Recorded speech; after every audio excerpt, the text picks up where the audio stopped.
నమస్తే welcome to వి3 news లక్ష్యం సమాజహితం నేను సోనిశ్రాజ్ ముందుగా హెడ్లైన్స్ చూద్దాం బీసీ సంఘాల ఆధ్వర్యంలో సావిత్రిబాయి పూలే 195వ జయంతి వేడుకలు పాల్గొన్న వి హనుమంతరావు విశ్రాంత ఐఏఎస్ అధికారి చిరంజీవులు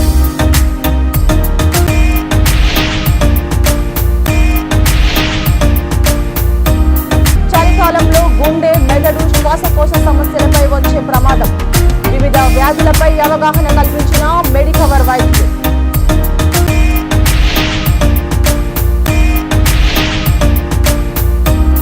అసెంబ్లీ ముట్టడికి బయలుదేరిన ఆటో సంఘాలు బషీర్బాగ్ వద్ద ఆటో డ్రైవర్లను అడ్డుకున్న పోలీసులు ఇక వివరాల్లోకి వెళ్తే సావిత్రిబాయి పూలే 195వ జయంతి వేడుకలను పలు బీసీ సంఘాలు హైదరాబాద్ లో ఘనంగా నిర్వహించాయి. హైదర్గూడ కూడలిలో సావిత్రిబాయి విగ్రహాలకు కాంగ్రెస్ పార్టీ సీనియర్ నేత వి హనుమంతరావు, విశ్రాంత ఐఏఎస్ అధికారి చిరంజీవులు, పలువురు బీసీ సంఘాల నేతలు పూలమాలలు వేసి ఘనంగా నివాళులర్పించారు. కుల మత భేదాలకు అతీతంగా సమాజాన్ని ప్రేమించిన ప్రేమ స్వరూపిణి, ఆధునిక విద్య ద్వారానే స్త్రీ విముక్తి సాధ్యమవుతుందని నమ్మిన సావిత్రిబాయి పూలే భర్తతో కలిసి 1848 జనవరి 1న పూణేలో మొట్టమొదటి బాలికల పాఠశాల ప్రారంభించిన చిరంజీవులు అని పేర్కొన్నారు.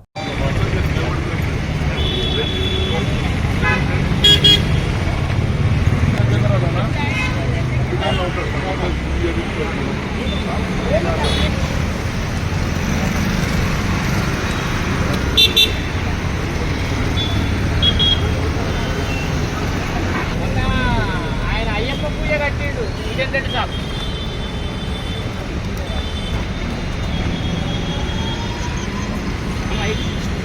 जोहार सावित्रीबाई फुले जोहार जोहार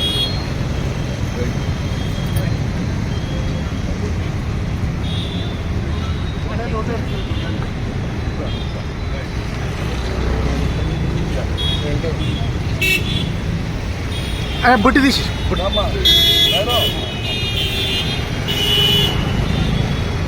जोहार सावित्रीबाई फुले जोहार जोहार जोहार ज्योतिराव फुले जोहार जोहार सावित्रीबाई फुले आचार्य सावित्रीबाई फुले फुले आचार्य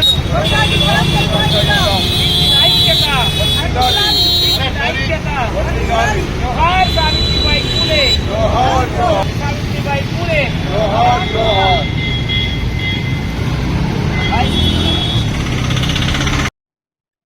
భారతదేశంలోని మెజారిటీ ప్రజలైన స్త్రీలు స్త్రీ విద్య దాని ప్రాధాన్యత కోసమైన ప్రథమ ఉపాధ్యాయునైన సావిత్రిబాయి పూలే గుర్తించి స్త్రీల యొక్క సాధికారత సాధించడం కోసం ఆమెకు వెంటనే భారతరత్న పూలే గారితో పాటు పూలే గారిని సావిత్రిబాయి పూలే గారికి భారతరత్న భారత ప్రభుత్వం వెంటనే ప్రకటించి భారతదేశ అభివృద్ధికి ప్రతి వ్యక్తి అభివృద్ధి భారతదేశం అభివృద్ధిని గుర్తించి పూలే గారి 195వ జయంతి కార్యక్రమం. ఈ కార్యక్రమాన్ని పురస్కరించుకొని హిమాయత్ నగర్ హైదర్గూడ ఓల్డ్ ఎమ్మెల్యే కోట చౌరస్తాలో సావిత్రిబాయి పూలే, మహాత్మా జ్యోతిబా పూలే గారి విగ్రహాలను ఏర్పాటు చేయడం జరిగింది. ఈ కార్యక్రమంలో ముఖ్యంగా ఏంటంటే అనేక సంవత్సరాలుగా బీసీ సంఘాలు, ఎస్సీ సంఘాలు, బహుజన సమాజం మొత్తం కోరుకునేది ఏంటంటే పూలే దంపతులకు ఇద్దరికి కూడా దేశంలో అత్యున్నతమైనటువంటి పురస్కారం ఇవ్వాలని చెప్పి కోరుకుంటున్నారు. భారతరత్న పురస్కారం ఇవ్వాలని కోరుకుంటున్నారు. అదే విధంగా టీచర్స్ డే కూడా ఈరోజు సావిత్రిబాయి పూలే జయంతి గవర్నమెంట్ జరుపుతుంది. సావిత్రిబాయి పూలే జయంతికి, మహాత్మా జ్యోతిబా పూలే జయంతికి దేశవ్యాప్తంగా కూడా సెలవు దినం ప్రకటించాలని చెప్పి మేము డిమాండ్ చేస్తా ఉన్నాం.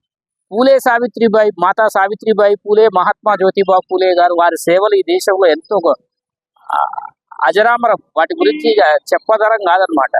ఈ దేశంలో చదువు కొంతమందికే ఉందన్న నాడు లేదు, అందరూ చదువుకోవాలని పోరాటం చేసింది. వితంతువులకు పెళ్లి చేయడం కోసం కూడా పోరాటం చేసింది.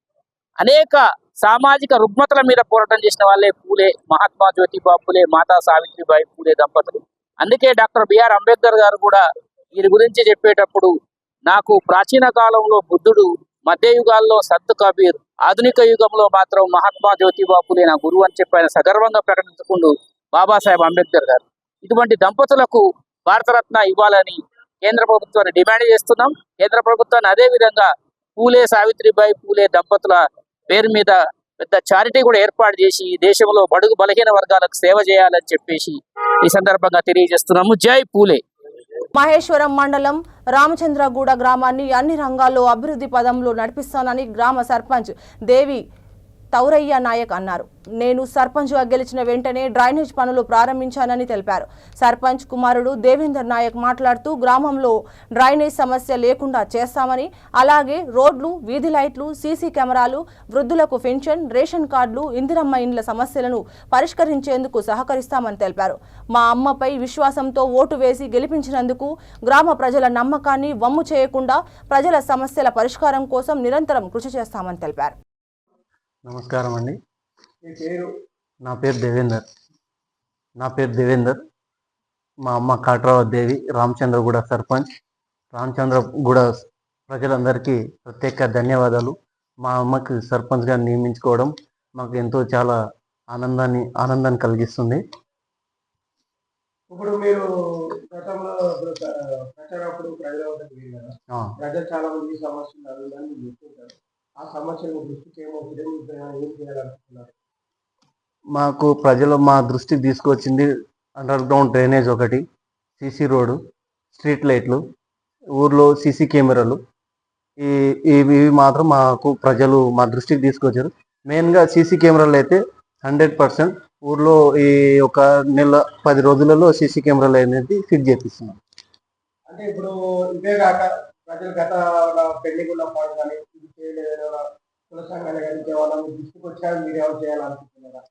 కుల సంఘాలు అంటే ఒకటి వృద్ధులకు పింఛన్ ఒకటి మా దృష్టికి వచ్చింది.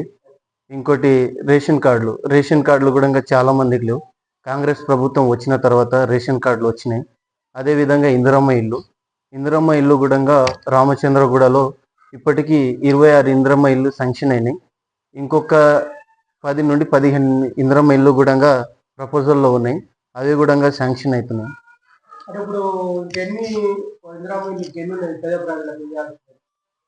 ఇంకొక 30 ఇండ్లు దాకా పేద ప్రజలకు ఇవ్వవలసింది ఉంది.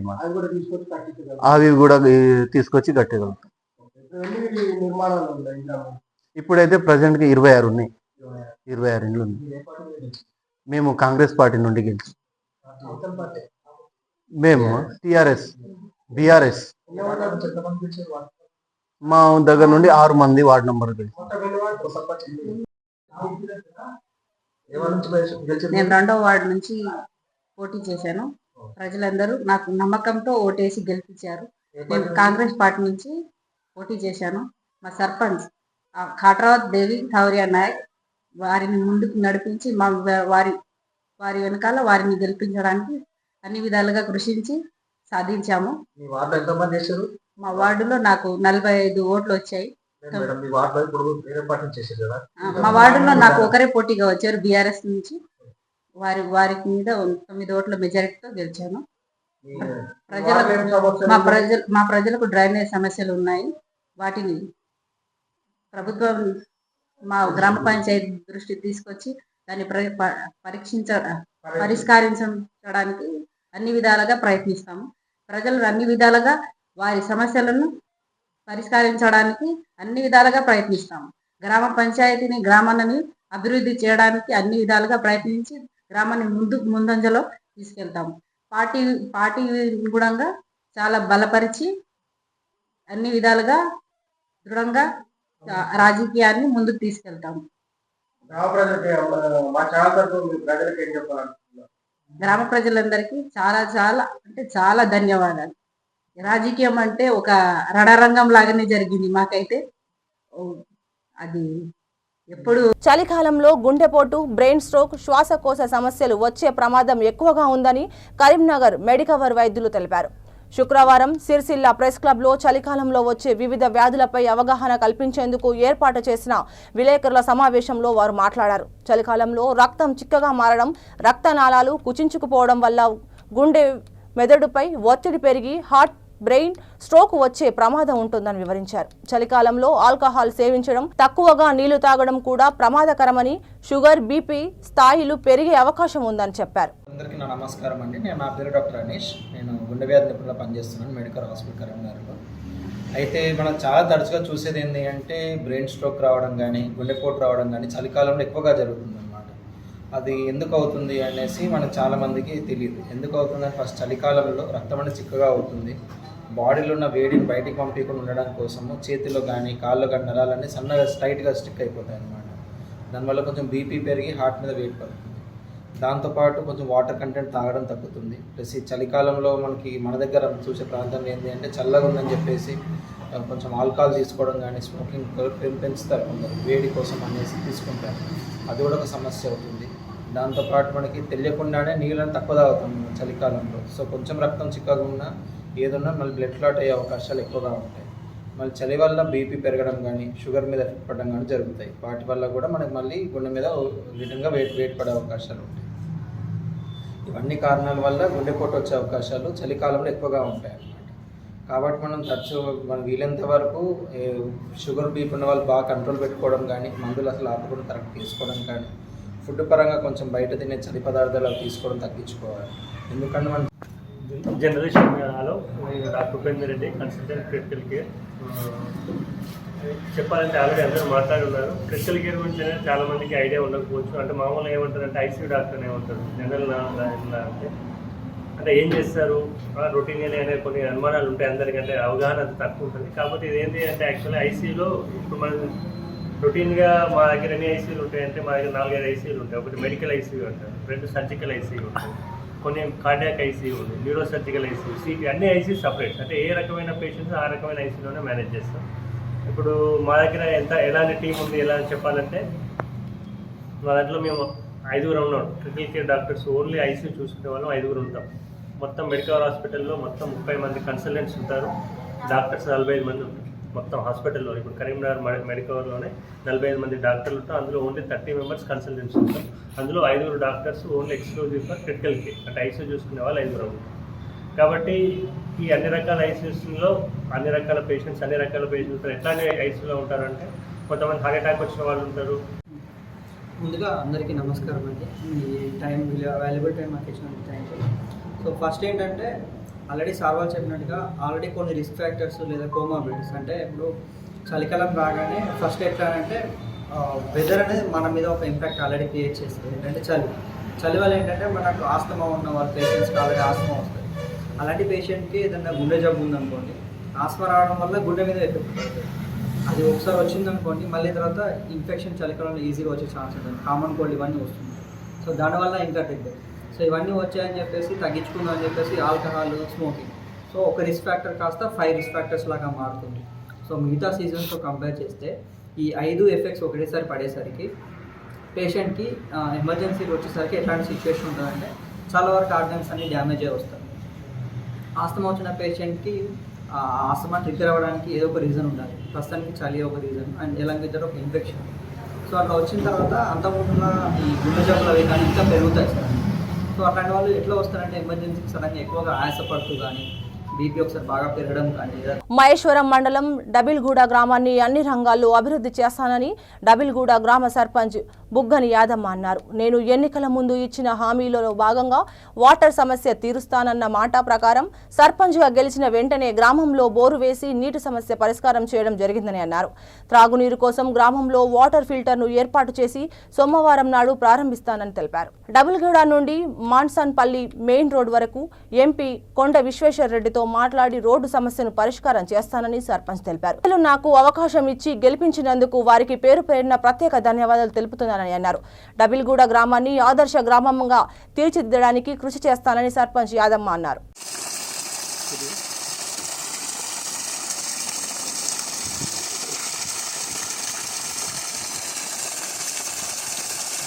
కొబ్బరికాయ కొడతారా? అది బంద్ చేసి కొట్టి అప్పుడు మళ్ళీ ఆన్ చేయాలి. అది మహిళలు అందరూ దయతో గెలిపించారు. గెలిపించినందుకు ధన్యవాదాలు. భారత్ మాతాకి జై.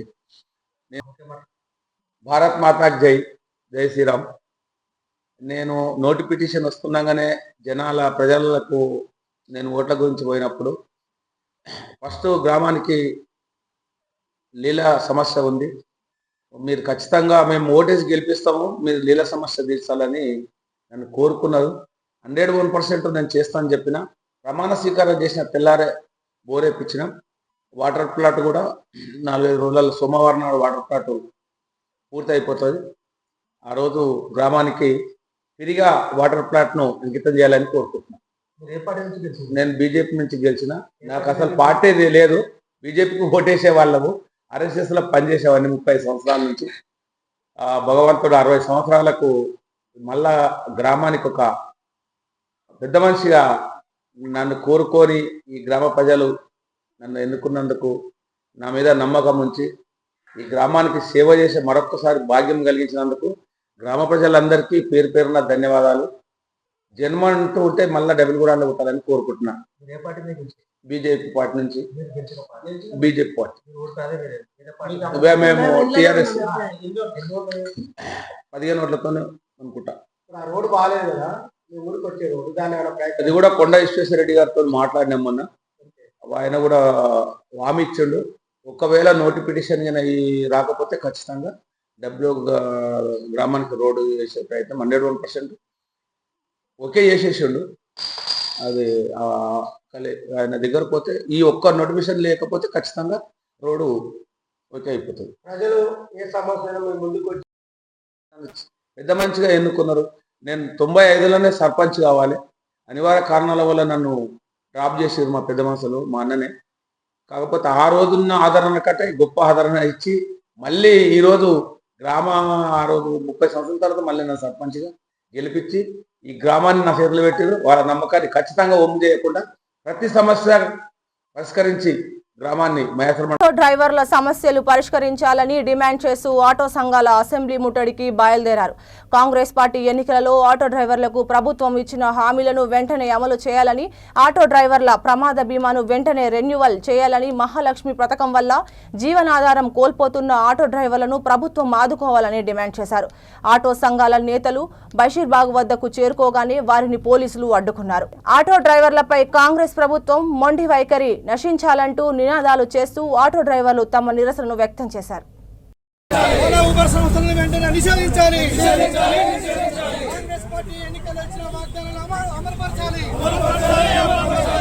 కార్మికులకు సంక్షేమ బోర్డు వెంటనే ఇవ్వాలి.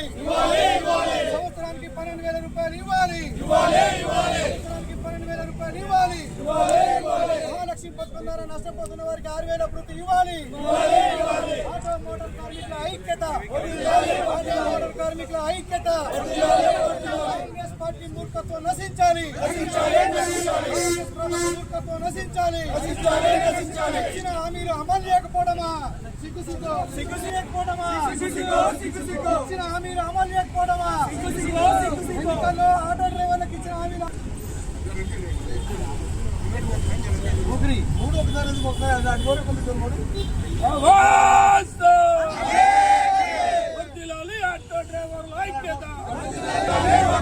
పరిష్కరించాలి. ఆటో డ్రైవర్ల సమస్యలను వెంటనే ఆటో డ్రైవర్ల సమస్యలు వెంటనే ఆటో డ్రైవర్లకు సంక్షేమ బోర్డు చేయాలి. ఈరోజు తెలంగాణ రాష్ట్ర ఆటో డ్రైవర్ల సంఘాల ఆధ్వర్యంలో ఆటో డ్రైవర్ల న్యాయమైన డిమాండ్లు పరిష్కరించాలని చెప్తూ హైదరాబాద్ నగరంలో మేము చలో అసెంబ్లీ కార్యక్రమాన్ని పిలుపునివ్వడం జరిగింది. ఈ కార్యక్రమాన్ని చేస్తున్నారు. ఆ సందర్భంగా రాష్ట్ర వ్యాప్తంగా అందరినీ అసెంబ్లీ కార్యక్రమాన్ని రాకుండా అడ్డుకోవడం జరిగింది. ఇప్పటికైనా కాంగ్రెస్ పార్టీ అధికారంలోకి వచ్చే ముందు గత ప్రభుత్వం 10 సంవత్సరాలు ఏం చేయలేదని చెప్పి ఆటో డ్రైవర్లకు 12,000 రూపాయలు ఇస్తాము, ఆంధ్రప్రదేశ్లో జగన్ ప్రభుత్వం 10,000 ఇచ్చింది, మేము 12,000 ఇస్తామని చెప్పి ఎన్నికల మేనిఫెస్టోలో పెడుతూ వారు గ్యారంటీ కార్డులు ఇవ్వడం జరిగింది 12,000 రూపాయలు. అదేవిధంగా గత 30-40 సంవత్సరాల నుంచి ఆటో డ్రైవర్లకు క్యాబ్ డ్రైవర్లకు మోటార్ రంగ కార్మికులకు ఏదైనా ప్రమాదం జరిగితే ఎలాంటి సంక్షేమ పథకాలు లేవని చెప్పి సంక్షేమ బోర్డు ఏర్పాటు చేస్తామని చెప్పి ఆనాడు శ్రీధర్ బాబు ఆధ్వర్యంలో ఉన్న కమిటీ మాకు హామీ ఇవ్వడం జరిగింది, ఎన్నికల మేనిఫెస్టోలో పెట్టడం జరిగింది. అదేవిధంగా మహాలక్ష్మి పథకం ద్వారా ఫ్రీ బస్సు సౌకర్యాన్ని రాష్ట్ర ప్రభుత్వం కల్పించింది. దాన్ని ఆటో సంఘాలు, రవాణా రంగాల సంఘాలు కూడా స్వాగతించడం జరిగింది. ఏదేమైనా దానివల్ల నష్టపోయిన ఆటో డ్రైవర్లు ఆదుకుంటామని చెప్పి ముఖ్యమంత్రి గారు, రవాణా మంత్రి గారు పలు దఫాలుగా చెప్పడం జరిగింది. అదేవిధంగా గత 12 సంవత్సరాల నుంచి ఆటో మీటర్ ఛార్జీలు పెరగలేదు. పెరిగిన ధరలకు అనుగుణంగా ఇవాళ రైల్వే ఛార్జీలు పెంచారు, ఆర్టీసీ ఛార్జీలు పెంచారు. ఆటో ఛార్జీలు పెంచడం వలన రాష్ట్ర ప్రభుత్వానికి ₹1 కూడా ఆదాయం నష్టం లేదు, ప్రభుత్వానికి ఎలాంటి నష్టం లేదు. అయినా కూడా ఆటో మీటర్ ఛార్జీలు కూడా పెంచట్లేదు. అదేవిధంగా మొన్న పోయిన 3 నెలల క్రితమే పార్లమెంట్ ఎన్నికలప్పుడు, గ్రామ పంచాయతీ ఎన్నికల ముందు మేము వెంటనే ఆటో డ్రైవర్ల సమస్యలు పరిష్కరిస్తాము, ఒక ఓలా ఉబర్ రాపిడోకు వ్యతిరేకంగా ఒక యాప్ తీసుకొస్తామని చెప్పారు. గత ప్రభుత్వం ఏదైతే ఆటో డ్రైవర్లకు, క్యాబ్ డ్రైవర్లకు, అదేవిధంగా జర్నలిస్టులకు, హోంగార్డులకు 5 లక్షల ప్రమాద బీమాను సౌకర్యం కల్పించింది. ఈ ప్రభుత్వం వచ్చి అధికారంలో మహేశ్వరం మండలం గట్టుపల్లి గ్రామాన్ని అన్ని రంగాల్లో అభివృద్ధి పదంలో నడిపిస్తానని గట్టుపల్లి గ్రామ సర్పంచ్ ఎర్ర శంకరయ్య అన్నారు. గ్రామంలో అండర్ డ్రైనేజ్, వీధి లైట్లు, సీసీ రోడ్లు, పెన్షన్లు, ఇందిరమ్మ ఇల్లు ప్రతి సమస్యను ప్రజలకు అందుబాటులో ఉంటూ పరిష్కరిస్తామని హామీ ఇచ్చారు. గ్రామ ప్రజలు నాపై నమ్మకంతో ఓటు వేసి గెలిపించినందుకు రుణపడి ఉంటానని అన్నారు. గ్రామ అభివృద్ధి కోసం ఎమ్మెల్యే సబితా ఇందర్రెడ్డి దృష్టికి తీసుకువెళ్లి అధిక నిధులు తీసుకువచ్చి గ్రామాన్ని అభివృద్ధి చేస్తానని సర్పంచ్ ఎర్ర శంకరయ్య తెలిపారు. నమస్కారం, నా పేరు ఎర్ర శంకరయ్య.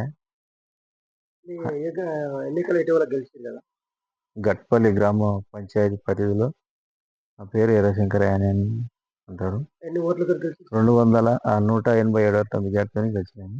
ఆపోజిట్ ఏ పార్టీ? కాంగ్రెస్ పార్టీ అండి. మొత్తం ఎన్ని వార్డులు? 8 వార్డులు. ఈ ప్యానల్ ఎన్ని వార్డులు గెలిచింది? 7 వార్డులు గెలిచినాయి. గ్రామ ప్రజలు మీరు తిరిగేటప్పుడు సమస్యలు చెప్పుకుంటారు కదా, ఇవి ఉన్నాయి అవి ఉన్నాయని, మీ దృష్టికి వచ్చినాయి? 20 ఏళ్ళ నుంచి నువ్వు వార్డు మెంబర్ 20 ఏళ్ళ కింద 2 సార్లు వార్డు మెంబర్ చేసినావు. ప్రజలకు అందుబాటులో అన్ని మంచి పనులు చేసినావు కాబట్టి నువ్వే ఉండాలని చెప్పి ప్రజలు నన్ను గెలిపించారు. ఈ సమస్యలు ఏమైనా ప్రజలు మీకు మీరు ప్రచారంలో భాగంగా తిరిగినప్పుడు అంటే డ్రైనేజీ, సీసీ రోడ్లు కానీ, వాటర్ కానీ ఇవన్నీ కేసీఆర్ ఉన్నప్పుడు, కేసీఆర్ ప్రభుత్వంలో ఇంటింటికి మంచినీళ్ళు ఇవ్వడం జరిగింది. అప్పుడు మన దగ్గర ఉండే ఇవ్వడం జరిగింది. సీసీ రోడ్లు కానీ, డ్రైనేజ్ కానీ అప్పుడు ఉన్నప్పుడు, మనకు మేడం ఉన్నప్పుడు అన్ని మంచి పనులు చేసింది. దాన్ని చూసి మీరు అనుభవం ఉన్న వ్యక్తులు అని చెప్పి మనకు ప్రజలు గెలిపించారు. ఏమైనా సమస్యలు ఇప్పుడు గెలిచిన తర్వాత ఏమైనా ప్రజలు ఏమైనా వచ్చి అడిగి ఇప్పటిదాకా ఏం అడగలే. ఇలా ఉన్న సమస్యలలో చేస్తాడని అందరికి నమ్మకం. ఇప్పుడు ఏమైనా మీ దృష్టికి వస్తే మీరు ఏమైనా చేయగలుగుతారా? చేస్తాం. సీసీ రోడ్లు, డ్రైనేజ్, ఏమన్నా లైట్లు, ఏమన్నా మొన్ననే 20 లైట్లు ఇప్పించి, రోడ్లు తక్కువనే మా దగ్గర. వీటి మజల్పల్లి నుంచి కొల్లపడకలకు పెద్ద రోడే ఉంది. మధ్యాహ్నం పెద్ద మంచి రోడే ఇచ్చింది మేడం. ఇప్పుడు ఇందిరమ్మ ఇల్లు ఏమన్నా మీకు ఎన్ని వచ్చినాయి? 40 ఇండ్లు వచ్చినట్టే, 20 చిల్లర కడుతురు. ఇంకా కొన్ని స్టార్ట్ చేస్తారంటే ఇప్పిస్తాం. రేషన్ కార్డులు, ఇందిరమ్మ ఇల్లు, పింఛన్లు ఏమన్నా వస్తే ప్రభుత్వం ఇంకా ఏది వచ్చినా వాళ్ళకే. ఇప్పుడు మీరు గెలిచిన తర్వాత ప్రజలకు ఏమైనా చెప్పాలనుకుంటున్నా మా ఛానల్ ద్వారా? మీ ఛానల్ ద్వారా అంటే ఏదున్నా సమస్యలు ఏదున్నా గిట్ట అందరికి ఎలక్షనే పని ఏదున్నా అందరికి అందుబాటులో ఉండి మంచి పనులు చేస్తాం. అది అందరికి తెలుస్తుంది, మా ఊరి వాళ్ళకి అందరికి తెలుస్తుంది. ఏ రాత్రి వచ్చి లేపినా లేస్తాడు, వస్తాడు మా ఎప్పుడే అందరికి తెలుస్తుంది. నమస్కారం తెలియజేస్తూ, నన్ను గెలిపించిన ప్రజలందరికీ నమస్కారం తెలియజేస్తూ, వాళ్ళకి ఏ సమస్యలు ఉన్నా అందుబాటులో ఉండి అన్ని చేయగలుగుతానని చెప్పి మనస్ఫూర్తిగా కోరుకున్నాను మీ ఛానల్ ద్వారా. ముగించే ముందు హెడ్లైన్స్ మరోసారి. బీసీ సంఘాల ఆధ్వర్యంలో సావిత్రిబాయి పూలే 195వ జయంతి వేడుకలు. పాల్గొన్న వి హనుమంతరావు, విశ్రాంత ఐఏఎస్ అధికారి చిరంజీవులు.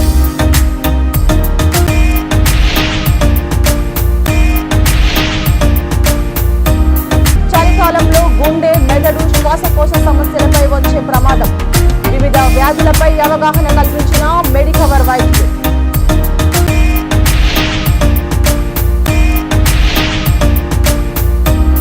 అసెంబ్లీ ముట్టడికి బయలుదేరిన ఆటో సంఘాలు. బషీర్బాగ్ వద్ద ఆటో డ్రైవర్లను అడ్డుకున్న పోలీసులు. చూస్తూనే ఉండండి వీటీ న్యూస్, లక్ష్యం సమాజహితం.